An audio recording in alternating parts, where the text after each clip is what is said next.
السلام عليكم ورحمة الله وبركاته أصحابتي إذا شرفتي كرامتي مدة مكتب مدة كنا شو ولكن عبدولي اللي مرة بعد مرة عاد مرة بسود وهذا هل كي قصة أنا وقياس تيفي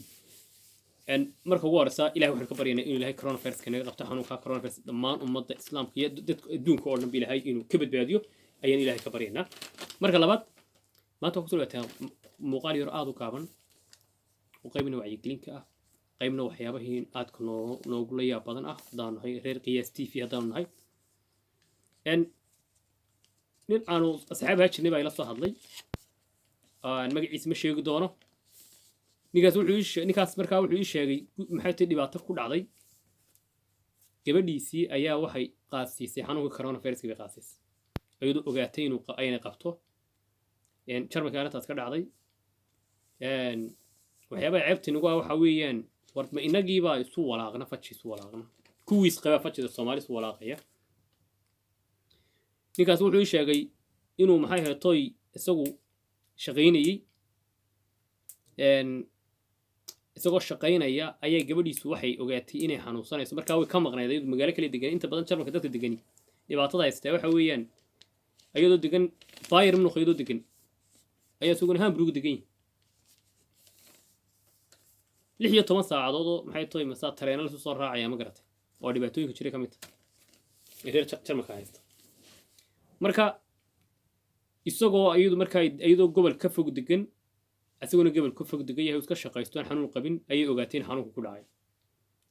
wala soo waxa ku tiri toddobaadka weyn soo madax ku rimay xabiib soo meeyne xanuunaa jiree gurigaaga iska joog ana gurigaaga iska jooga ku tiri taladeer talma inaad timaatay ma shaqaynayso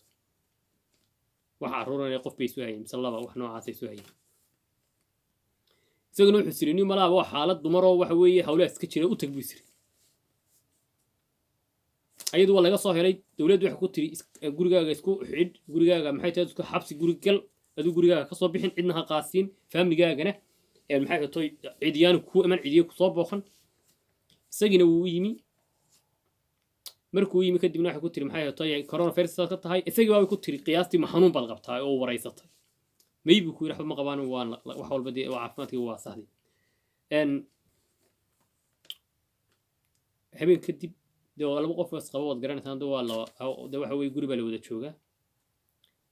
maalin kadib haddana maalintii kadib laba maalmood markii meelaha joogtay iyadoo xanuunku ku soo batay xanuunku ku sii batay ay tiri waan xanuunsanayaa oo si markaa lagu hayaa dib garamay markii hore hargabaan moodayay bay ku tiri inaadeeray xabiibi hargabaan moodayay waxa igu dhacay dawladdii waxay ugu tiri gurigaaga ka soo bixin laakiin ma hubtay in xanuunku ku dhacay markiiba wuxuu la hadlay qolada caafimaadku la hadlay guriga noocaasaan deganay gabadhoodu waxaan soo ku yiraahdeen sawtaan markii hore ku niri cidna yey kuu soo geli adiguna gurigaa ka bixin waxaan ugu sabtaan u sheegnay gabadh luuqada taqaanay ahayd oo aan laga shakiyeen inaan luuqad garanaynin ninkii wuxuu sheegay markaa maxay tahay uu noo sheegay in asagina xanuunka ku dhacay ama ka aad buu galeedan yahay gurigiiba labadooduba lagu wada xidhay isagana bixin baa lagu yiri ceebta markaa inagu layaab badan waxa weeye war labadiis qabay baas qaasiinaye isagoon waxbayni ka dhaxaynin ama inuu waxbayni ka dhaxaynin oo maqaaxida shaah ku wada cabi jiray midaas qaasiinaynin xaasidnimada Soomaaliya halkaas ay maraysa inay labadiis qabay xanuun qaasiyaan reer Jarmalina waxa leeyahay balaayada la meeraysanaysaan iyo waxaad wadaan oo dhan waa la wada ogi dadkii naas warni iswacyi geliya Noorlaan wacyi gelinii ka baahan dumarkiinan ragga u yeedhiyay qaasiinayowna war iswacyi geliya waxaan iska daayay oo isqabta ninka gabadhiisa maxay tahay war maanta xanuunka haduu jiro gabadhaadu gobolka shii degantahay magaalo kale ka degantahayna ha ku cararin markiiba walaale adiguna yarnaso wayga talo haddaad qaasisid ninkaaga iyo la wada dhimataana dalbaduna dunida ka wada haajirtiin marka taasan maanta inii soo jeedinayay waa wax xanuun nagu soo kordhay waa naxdin nagu soo kordhay labadiis qabeynay isu qariyaan xanuunkii oo waxaan aad loo qaada karin weeyaan dad inaan dugtoonaano baa inoo qurux badan ilaahay inaan iska barino marka taasan maanta inila wadaagayay anu kolba wixii soo kordhay inila wadaagun baan marba diyaar u ahay